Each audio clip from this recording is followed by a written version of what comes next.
Hi, my name is Lori Grow. I'm co-owner at Shoreside Therapies. Today we have Calvin Hanson with us today. So thanks for joining me. Yeah, thanks for having me again, Lori. Yeah. So the topic today is one of my favorites, and that's group therapy. Calvin is going to be offering a group coming up here. So we thought it'd be great to go over some of the common questions people might have before they start a group and questions they should probably ask themselves or you before they join. Sounds good. All right. So let's start out with the first one. Why join a group instead of individual therapy? And maybe that's not even an either or, but what do you think? Yeah, I think group is a good opportunity to meet other people who are in a similar situation as you, maybe even a little different, and just to share your ideas and get comfortable opening up in front of other people about maybe your mental health concerns, and just being in a community where you can feel supported by other people, so that it's maybe not just you Yeah. feeling alone as much. Yeah. I think that is extremely powerful when somebody is going through something difficult to feel like they're not the only ones experiencing that. They might be experiencing that exact situation that's probably never going to be recreated exactly, but somebody's experiencing anxiety. I know for me, I have clients that feel very alone in that or feel really alone when they're feeling depressed. Like no one else out there is experiencing this in group, right? I mean, you run groups all the time. I think it's a way that you get to see it in action that you're not alone and that other people are going through similar things. Yeah.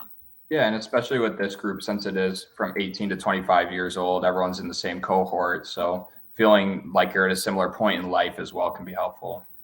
I think so too. Sometimes age differences can be helpful in a group, and sometimes it's better to keep it within the same range so that there's not so many different areas to talk about. And then you know that there's going to be people that are going through the life stage in the same time as you. Hmm. So you said 18 to 25. Kelvin, would you mind telling us a little bit about the group before I ask you any other questions? If you could share a little bit about what the group will be.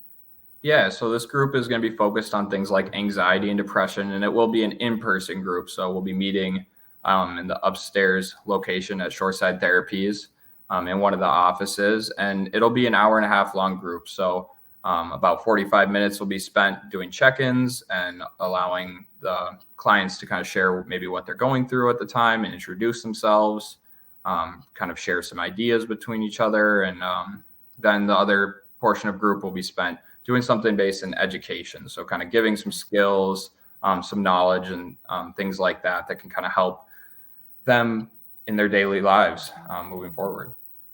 Yeah, I love that combination of the two of and keeping it a little bit separate. I mean, you might obviously be talking about those skills and how those were used in that following session, but I love that the first part is really deciding what is on their mind and what they're working on so that they know what those educational parts will how it will help them. Mm-hmm. So what are some of the, I know on our website you talk a little bit of the topics that will be discussed. Would you mind just sharing a few of those topics? Yeah, so a few of those topics, one of them would just be like just stress tolerance, which is just dealing with the things that come along with anxiety and depression, learning how to manage your emotions, how to kind of recognize some of the thoughts that come along with those, and then also looking at the behaviors as well. So things that we can do in those moments when we're feeling anxious or depressed to kind of help us out. Otherwise, really working on things like mindfulness. So just becoming more Mm. aware of what's going on inside of us as well as what's going on outside of us, and getting better at not maybe judging ourselves as much and just seeing things as they really are. Yeah, I think that's great. I think that's great. And it sounds like you had a listing of a lot of different areas to cover. So somebody walking in to this group is not only going to get that support, but then actual tools, real day-to-day tools that they can leave saying, "Okay, I know what to do now when this pops up." Yeah, and it'll kind of give them some time between the sessions to practice those and then come back and reflect on how those went and share with the group. Yeah, that's awesome. All right. So, kind of a similar question, but I don't know if you have anything else to add in this. How would a group benefit somebody? So, if somebody is deciding, okay, I want to do some work. What would be some of the benefits? Sounds like one of them is not feeling alone and normalizing what someone's going through. Yeah, I think it's a good way to connect with other people too, especially during these times when maybe we're feeling a little isolated. Just to get in face-to-face meetings with someone else and kind of have some structure too to your weekend. I mean, Saturdays might be one of those days where you like to sleep in and maybe you don't get up and do much. So getting up and having something to go to and knowing that there'll be other people there to see, that can be a benefit. Yeah, I think, yeah, totally right. At that life stage, I know for me, was not a morning riser. Still am not. My kids kind of make me get up a little earlier than I would want. But yeah, having that extra structure on a Saturday, I didn't think about that and how important that could be for someone. Yeah. All right. So, what do I talk about in the group? Again, we kind of went over a little bit of that, but what would somebody, their first session, walking into the group, what would they want to share? I mean, it can really be as much or as little as they feel comfortable with. I know coming into a new situation can be kind of stressful and a little uncomfortable, but it could just be as simple as introducing yourself and talking a little bit about what you're going through at this time and things that you've been trying and maybe um, kind of what you're hoping to get out of the group. Yeah. Yeah. And you bring up a good point where there might be some feelings of being uncomfortable. And I would imagine almost everybody walking into that group is going to feel a little bit uncomfortable. And so I do think that's another thing for everybody to recognize is that some might feel more uncomfortable than others, but that everybody's sort of in that same boat of this is going to be a new experience. Maybe they've done groups before, but every group is going to be a new experience, new culture that's being built, new norms. And so that's to be expected, and that's okay, right? Yeah, exactly. Yeah. Yeah. So we just talked about this question, so we probably don't need to go too much more into it. But what if somebody is feeling uncomfortable discussing their problems? I mean, I think that's normal to feel uncomfortable. And I think one of the only ways to get more comfortable is to come to the group and maybe watch other people share first and see how they do it and learn that it is safe to do that. And then gradually challenge yourself to share a little bit more. And if it is hard to share during a group, maybe individual sessions are more appropriate to talk about some of that stuff. Yeah. And maybe work into moving in towards a group too, right? Right. Yeah. Yep. I think that's a great suggestion of just try it out. If it doesn't work, or if it is too uncomfortable doing that individual session and working your way up, to go back into the group. But yeah, you don't have to share everything right away.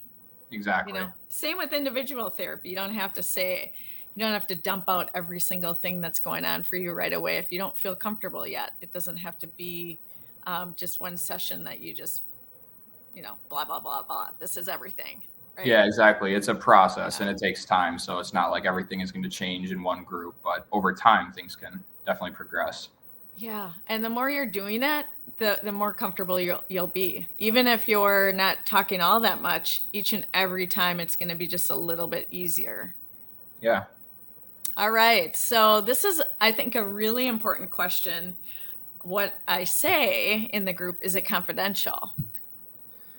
Yeah. So before every group, I like to remind everyone that what's discussed in group stays in group and between the people there. So not sharing information about other group members, identifying information or maybe specifics that people could figure out.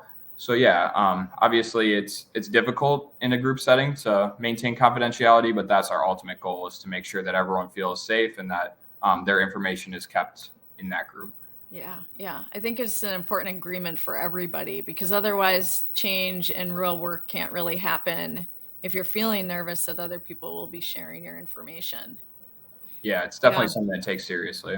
Yes. Yeah. And it's something we have limits to, like you said, like we can't control everybody outside of the group, but if everybody is in agreement and it's they're signing off on that there is that accountability to keep everything confidential.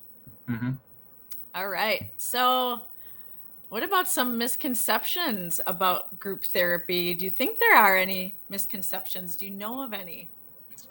I think sometimes people think group therapy is a place to come and maybe meet people to hang out with outside of treatment. And I think group therapy is more about therapeutic relationships. So really learning how to connect with people in a professional way and to kind of have our own separate lives and to really focus on ourselves and not necessarily devote all of our time and energy to other people.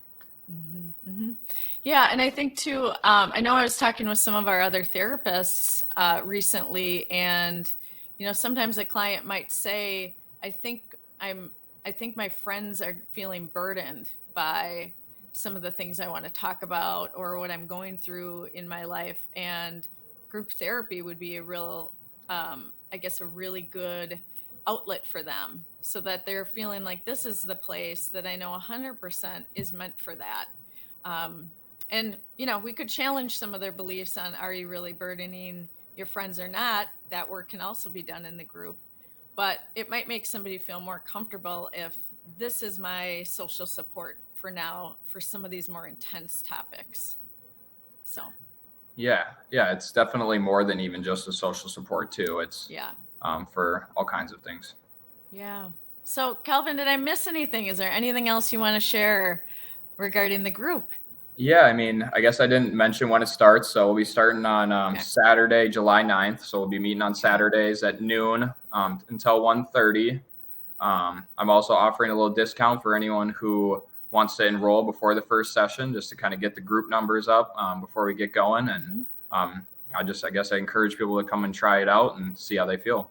Yeah. Yep. And if they have any questions, they can reach out to you. Yeah. So if you want to sign up, if you want to reach out, go ahead and go on our website at shoresidetherapies.com. You'll find Calvin's information there, and you can go ahead and email, text, call. And if you want to have a consult before, to just make sure Calvin's free for that, to do that as well. All right. Well, thanks so much, Calvin. Yeah. Thank you, Lori. All right. We'll talk soon. All right. Bye.